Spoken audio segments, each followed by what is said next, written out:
Help me reach 1,000 subscribes. Support the video with a like and leave your thoughts in the comments. I read every comment. Thanks. I didn't know one comment at dinner could unravel 13 years of marriage, but looking back, I realized it wasn't the comment. It was everything piled beneath it, waiting for a crack. My name is James. I'm 42.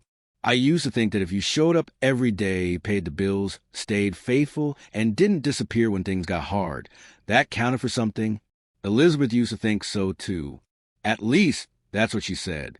The dinner was nothing special. Tuesday night. Same Italian place we've been going to for years. Same corner table. Same waiter who knew our order without asking. Elizabeth was quieter than usual, stirring her pasta more than eating it. I asked about her day. She said, "Fine," the way people do when they don't want follow-up questions. I let it go. That's something you learn in a long marriage, which silence is to respect. Halfway through the meal, the waiter asked if we wanted dessert. Elizabeth smiled at him, a real smile, the kind I hadn't seen in a while, and said, "No, we're trying to be good."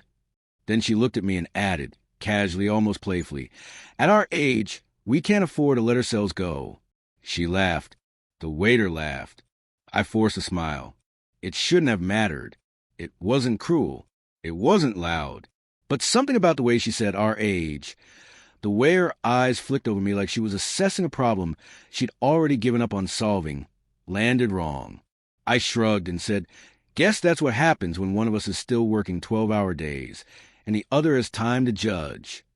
I meant it as a joke. I even smiled when I said it. The table went quiet.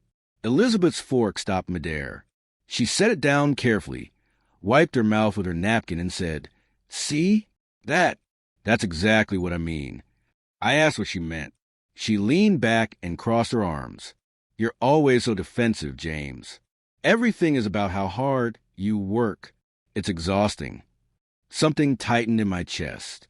I told her I wasn't being defensive. I told her I was tired. She nodded slowly, like she'd already reached a conclusion. "You've changed," she said. "You're not the man I married." The words were calm, but they felt final.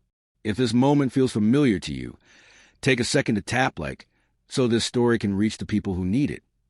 On the drive home, neither of us spoke. The radio hummed quietly between us. At a red light, I glanced over and saw Elizabeth staring straight ahead, jaw clenched. I wanted to apologize, not because I thought I was wrong, but because that's what I always did. Smooth things over. Keep the peace. Instead, I stayed quiet. At home, she went straight to the bedroom and closed the door. I sat on the couch longer than necessary, scrolling through my phone, pretending I wasn't listening for movement. When she finally came out, she was carrying a small overnight bag. "I'm staying at my sister's," she said. I asked how long. She shrugged. "I need space." That night, alone on the couch, I replayed the dinner over and over, searching for the exact moment things tipped. In the comments, tell me honestly, was it the joke or was it everything before it? By morning, I hadn't slept much. I heard Elizabeth come back briefly while I was half awake. The sound of drawers opening, the closet door sliding. I didn't get up. I didn't say anything. When I finally stood and walked into the bedroom, her side of the closet was empty. Her toiletries were gone. The framed photo of us at the beach was missing from the dresser. On the bed lay a single envelope with my name on it. My hands shook as I picked it up. Before you read further, type the word "silence" in the comments if you know how loud quiet can be. I opened the envelope. Inside was a short note in Elizabeth's neat handwriting. No yelling, no blame, just 4 sentences explaining that she needed more than I could give, that she felt lonely even when I was in the room, and that she'd already spoken to a lawyer. At the bottom, she'd written, "I hope someday you understand." I sat down on the edge of the bed, note in my hands, and realized she hadn't just asked for space. She'd already left. And whatever that comment at dinner had been, it was only the permission she needed to finally go. I stayed seated for a long time after reading Elizabeth's note, not because I didn't know what to do, but because there was nothing left to do. The house felt different without her things in it, like it had exhaled and never breathed back in. I folded the note once, then again, and placed it in the nightstand drawer. I didn't tear it up. I didn't rage. I just stood, showered, dressed for work, and left the house like it was any other Wednesday. At the site, I went through the motions. Measurements, emails, phone calls. Nobody noticed anything was wrong, and that somehow hurt more than if they had. At lunch, my phone buzzed. A text from Elizabeth. Just one line. Please don't make this harder than it has to be. No apology. No explanation. I typed 3 replies and deleted all of them. In the end, I sent nothing. That evening, I returned to a quiet house.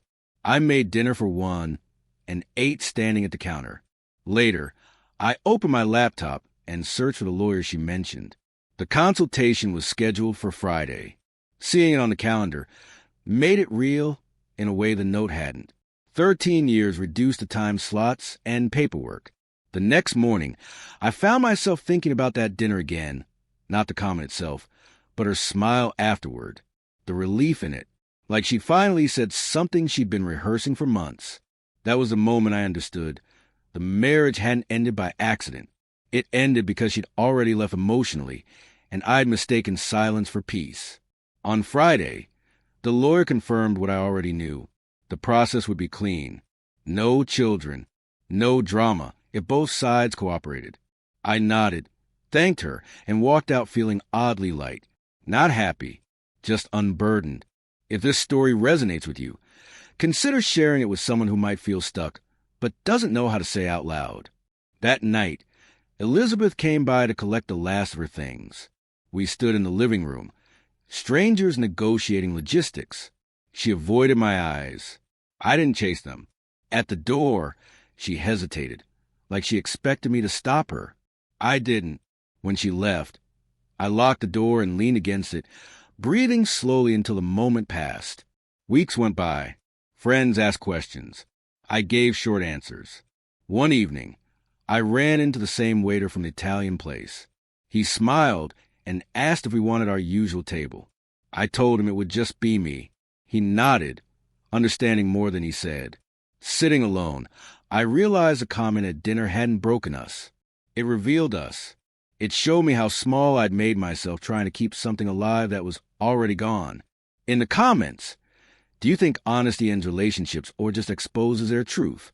Let's talk about it. When the divorce finalized, Elizabeth sent one last message. I hope you're doing okay. I stared at it for a while and replied, I am. And for the first time since that dinner, it was true. I wasn't angry anymore. I wasn't waiting for closure. I was rebuilding quietly on my own terms. Some nights were lonely. Some mornings were peaceful. Both felt honest. If you've ever stayed silent too long, type clarity in the comments. Life didn't explode after she left. It settled. And in that stillness, I finally heard myself again. If this story made you think, like the video, leave a comment with your perspective, and subscribe for more stories that explore the moments that change us, because sometimes one sentence really is enough.